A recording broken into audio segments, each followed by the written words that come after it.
नमस्कार माझ्या सर्व बहिणी, संपूर्ण माझी यूट्यूब फॅमिली, तुम्हा सर्वांचे खूप खूप मनापासून स्वागत आहे.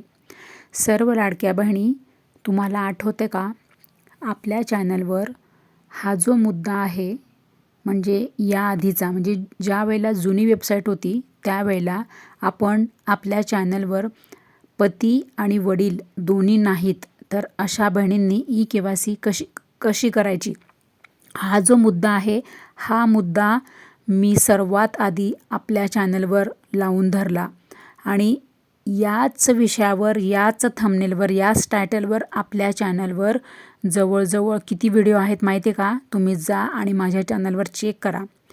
हा मुद्दा मी संपूर्ण महिनाभर मी त्याच्यावर व्हिडिओ आणले आणि त्या एकच मुद्द्यावर मी तो मुद्दा लावून धरला आणि तोच मुद्दा बरोबर सरकारपर्यंत पोहोचला आणि सरकारने लगेचच त्यावर पर्याय आणला.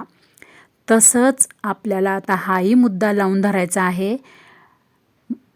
आपल्याला मान्य आहे, बरोबर आहे की आता खूप कमी दिवस राहिलेले आहे, परंतु तुम्ही सगळ्यांनी जर भरभरून वोट केलं, कमेंट केलं, व्हिडिओला लाईक केला आणि तुम्ही सगळ्यांनी कमेंट करा की कोणतेही कागदपत्रे नाही, आम्ही ई-के-वाय-सी कशी करायची, एवढीच कमेंट करा सगळ्या बहिणींनी.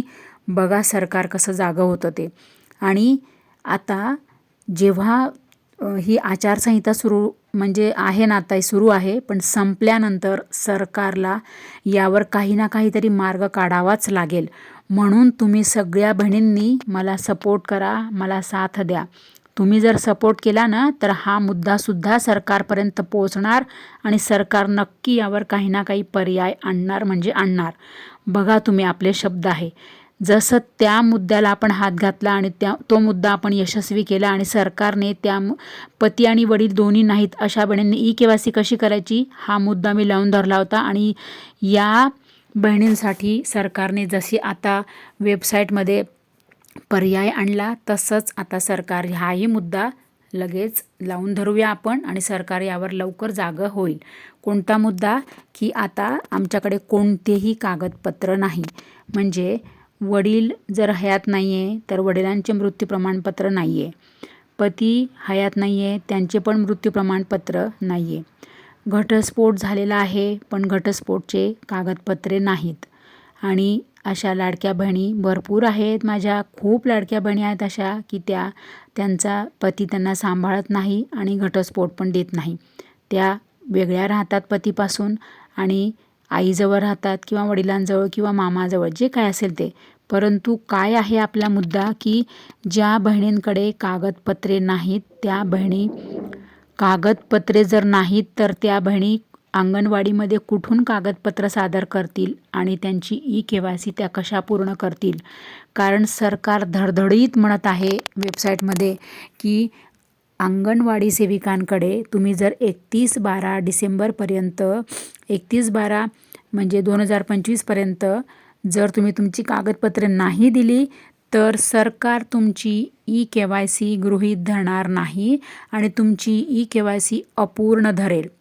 मग माझ्या लाडक्या बहिणी जातील तरी कुठे? त्यांना लाभ मिळणार तरी कसा?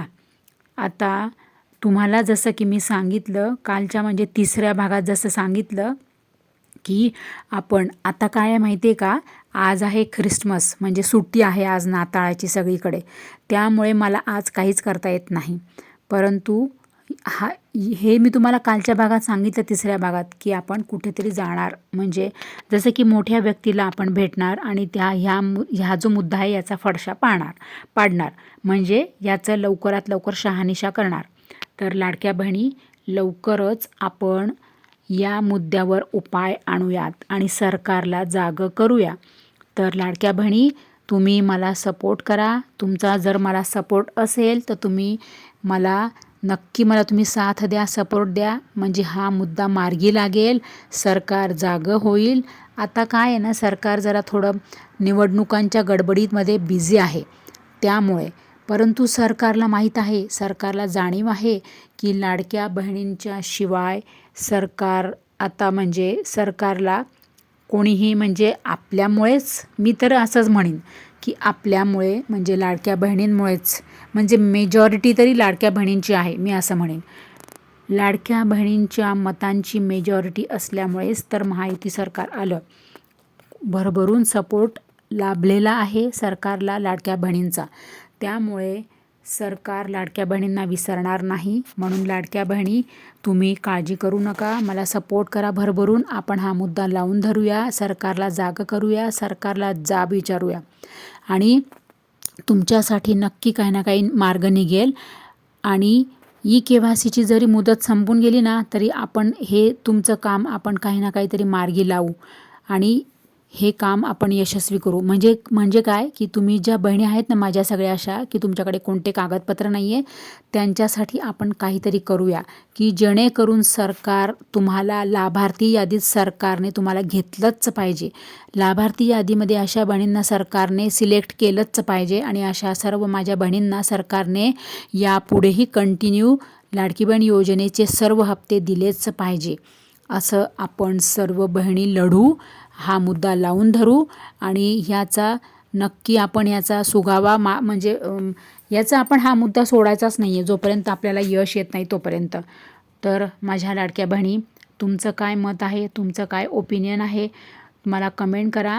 मला तुम्ही सगळं सांगा. तुम्ही कमेंट केलं की मला कळतं की तुम्हाला काय समस्या आहे, काय प्रश्न आहेत, काय अडचणी आहेत तुम्हाला.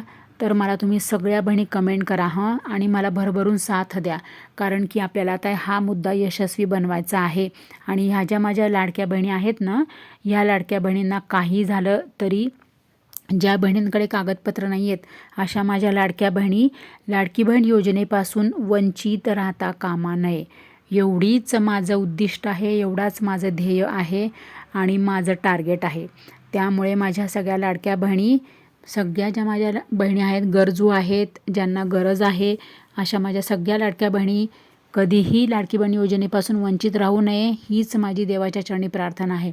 तर लाडक्या बहिणी, मला तुम्ही भरभरून मला तुम्ही वोट पण करा. मी तुम्हाला माझं पोस्ट टाकत असते ना व्हिडिओ टाकल्यानंतर, मग आपला व्हिडिओ आल्यानंतर मी पोस्ट पण टाकते. तर तुम्ही पोस्टवर मला वोट पण करा आणि मला इथे कमेंट पण करा.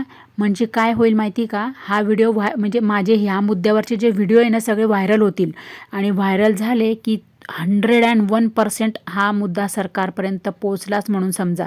कारण की तुम्ही बघा सोशल मीडियावर म्हणजे यूट्यूबवर तुम्हाला मी हा मुद्दा आता मी पकडलेला आहे ना, आता कोणीही या मुद्द्यावर कोणीच व्हिडिओ बनवत नाही आहे. आता आपण ह्या मुद्द्यावर आपण व्हिडिओ बनवायला लागलो ना, तर आता सगळेजण याच मुद्द्यावर व्हिडिओ आणतील. हे मात्र तितकंच खरं आहे. जसं मी तो मुद्दा लावून धरला होता ना की पती वडील दोन्ही नाहीत अशा बहिणींनी ई-के-वाय-सी कशी करायची, हा सुद्धा मुद्दा सगळ्यात पहिले आपणच आणला होता आपल्या चॅनलवर. तुम्हाला जर खोटं वाटत असेल ना, तर मी या मुद्द्यावर जो पहिला व्हिडिओ टाकला ना त्याचं मी तुम्हाला सर्व डिटेल्स देणार, की तारीख देणार की मी सगळ्यात पहिला व्हिडिओ किती तारखेला आणला होता, कोणता, की ज्या बहिणींना पती वडील नाही त्या बहिणींनी ई-के-वाय-सी कशी करायची. हा मुद्दा पण मीच लावून धरला होता आणि सगळ्या महिनाभर मी हा मुद्दा चालवला होता. पण आताकडे आपल्याकडे तर तेवढा वेळ नाही आहे, खूप कमी वेळ आहे.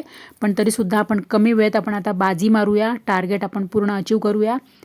फक्त याला गरज आहे ती तुमच्या साथची. तुम्ही मला साथ द्या, सपोर्ट करा, भरभरून लाईक करा, भरभरून वोट करा, भरभरून माझा व्हिडिओ तुम्ही पुढे पाठवा, सगळ्यांना शेअर करा, सगळ्यांना दाखवा हा व्हिडिओ. म्हणजे सगळे या मुद्द्यावरचे सगळे व्हिडिओ व्हायरल झाले की 100% आपलं काम झालंच म्हणून समजा. त्यामुळे लाडक्या बहिणी, आपल्याला मागे हटायचं नाही आहे, आपल्याला पुढे चालायचं आहे आणि आपल्याला हा मुद्दा लावून धरायचा आहे आणि सगळ्या बहिणींना लाभ मिळालाच पाहिजे.